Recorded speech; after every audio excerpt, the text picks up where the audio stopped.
कृषि के साथ साथ थोड़ी सी मैं पशुपालन की चर्चा करूँगा, ज़्यादा तो नहीं क्योंकि खाने का टाइम हो रहा होगा, भूख लग रही होगी।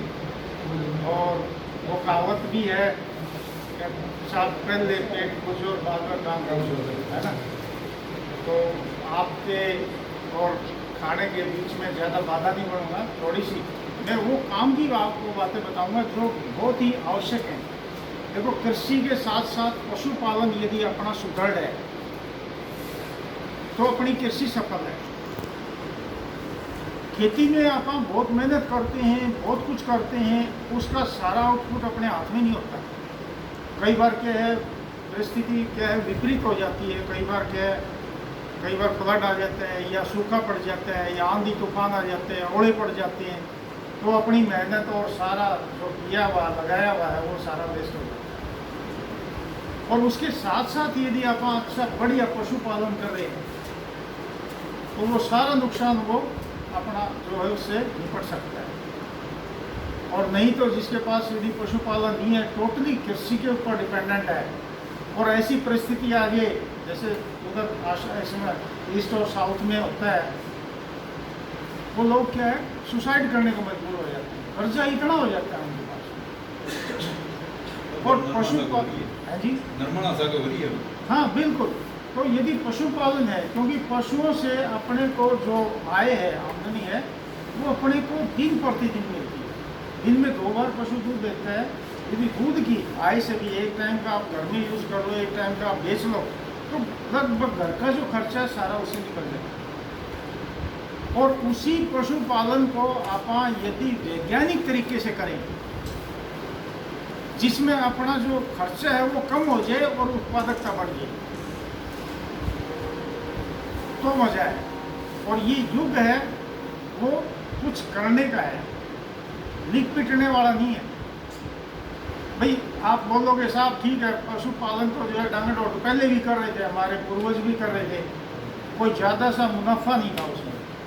वो क्यों नहीं था? क्योंकि वो एक ही तरीका पकड़ रहे।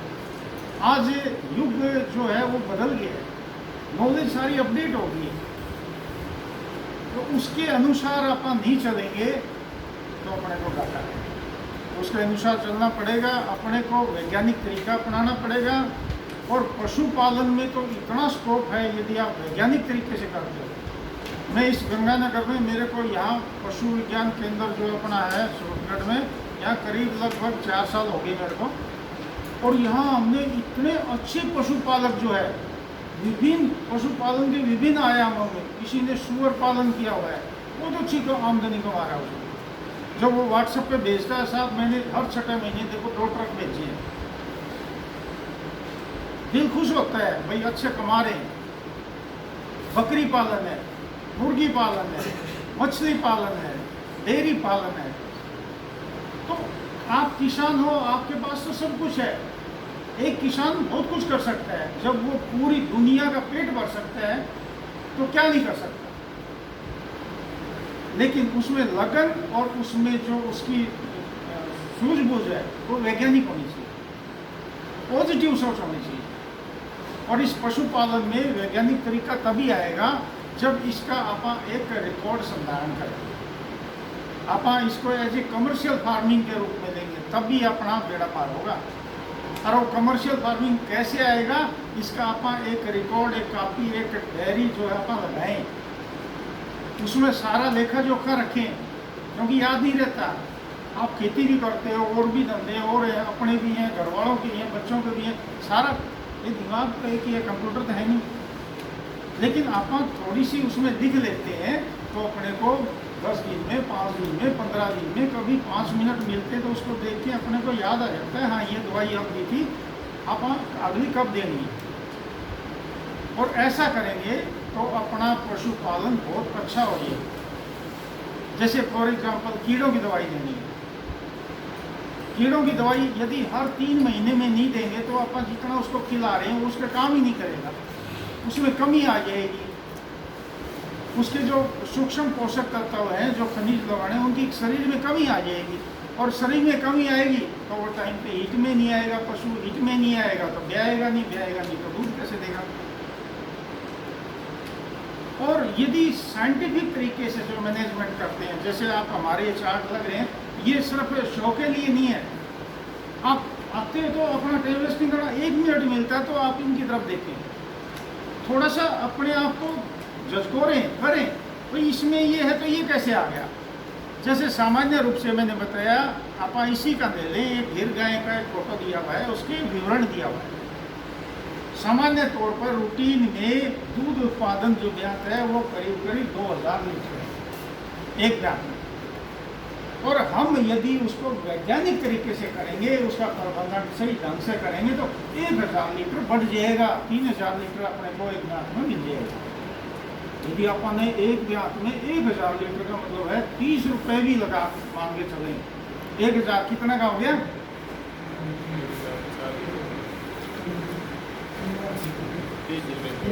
30,000 का। 30,000 का यदि वो अपना मुनाफा जो है, जो नुकसान खा रहे हैं वो एक पशु से बचा रहे हैं, यदि अपन 5 पशुओं में कर लिया तो 1.5 लाख का फायदा तो उसी में हो गया, सिर्फ दूध उत्पादन में। और दूसरी चीज़, यदि वैज्ञानिक तरीके से करें, आप जो जो तरीके बताए जा रहे हैं उनको अपनाएं। जैसे ब्यात का अंतराल है, हमने बताया कि ब्यात का अंतराल 1 साल में ब्याह जाना चाहिए, हर साल बच्ची आपके आ जानी चाहिए, हर साल वो दूध बच्चा बना रहना चाहिए। ऐसा नहीं ऐसा अब की बार ब्याही है और अब तो 1.5 साल हो गया, अभी तो बोलनी को नहीं है, नहीं को नहीं हुई है ना, तो उससे बहुत बड़ा अपने को नुकसान होगा। आप जितना उसको चारा दाना जितना भी आप, क्योंकि आजकल कोई सस्ता नहीं है, सब कुछ महंगा है।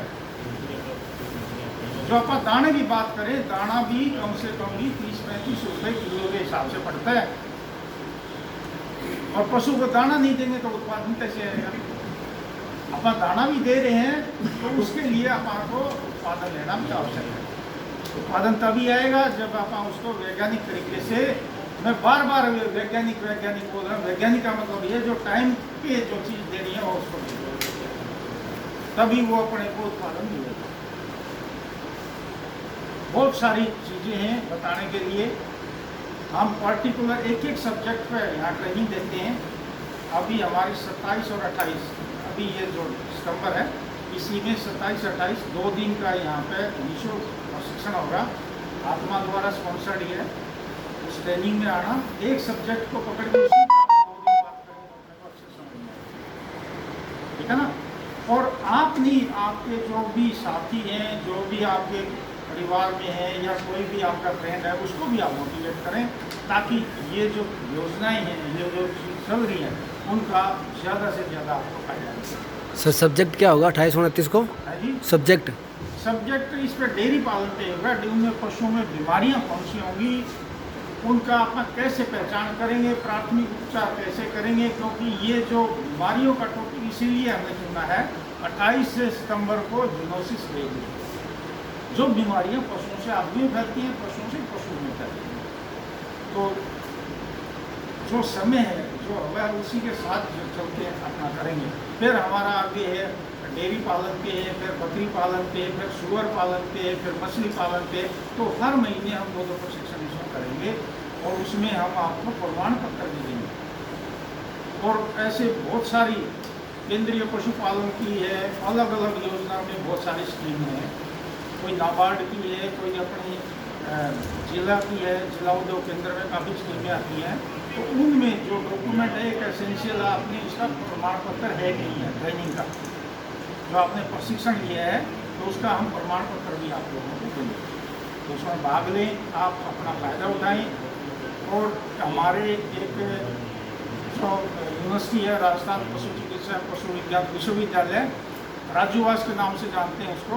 जैसे ये हमारा केंद्र है, ये पशु विज्ञान केंद्र अब हुआ है नाम, पहले लंबा था नाम, पहले था राजस्थान पशु चिकित्सा एवं पशु विज्ञान पशु चिकित्सा अनुसंधान केंद्र, पशु चिकित्सा प्रशिक्षण एवं अनुसंधान केंद्र। काफ़ी लंबा था, बोलने में थोड़ा सा दिक्कत होती थी। अब एक छोटा कर दिया पशु विज्ञान केंद्र, जैसे कृषि विज्ञान केंद्र है वैसे पशु विज्ञान। तो हमारे जो यूनिवर्सिटी है राजवास, वहाँ पे एक हमारा टोल फ्री नंबर है, आप लिख लो। कभी भी कोई भी आपको उसकी आवश्यकता हो, कोई भी चीज़ पूछनी है आपने, कोई भी ट्रेनिंग लेनी है या कोई आपने परचेज करनी है या कोई प्रशिक्षण के बारे में पूछना है या कोई बीमारी के बारे में पूछना है, आप फ़ोन करें। निःशुल्क नंबर है 1800-180 6224, 1800-180 6224। ऊपर लिख लो राजूवास टोल फ्री नंबर। 24 घंटे लाइन खुली है, कभी भी आप फ़ोन करके कोई भी आप 1800-180 6224 6224, ठीक है ना। तो ये नंबर है, इस पे आप कर सकते हैं।